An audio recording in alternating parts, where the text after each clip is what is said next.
Back to my YouTube channel. If you're new, please don't forget to subscribe to this channel before I saw one of my videos la I think bengitshela ukuthi ke imoto leya iya hijackwa but no ibinga hijackwa bese ngicheckisisa kahle istory ngokwe caption istory sithi kahle kahle lento eniyibona yenzeka kule video it was supposed to be umuntu lo muntu onimbona lapho umuntu akade oyoshadisa abantu abangama ngizothi abakholwa kule nkolo yobuMuslim yabo, so ubeyoshadisa abantu abangama gay lo muntu loyo, so maye lapho because banqabile bonke abafundisi bendawo banqabile bonke ukuthi ke bakwenze lokho because akuvumelekile ngokwenkolo yabo, so kusho ukuthi bazitholela omunye umfundisi somewhere and then ke wase eyahamba eyobashadisa.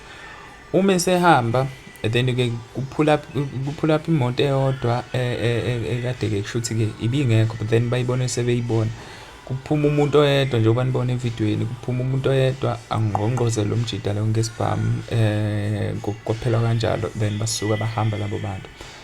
Lokho kufakazela ukuthi ke kahle kahle labantu bebengayifuni ngempela lento ukuthi ke ibe isuccess yale gang le, so that means bafethu kushubile kwezinye indawo, kushube ngempela. Yabona nje lento yokumixa indaba yobulili ukuthi kanjani kwezinye indawo ayingenwa ngempela leyo nto leyo.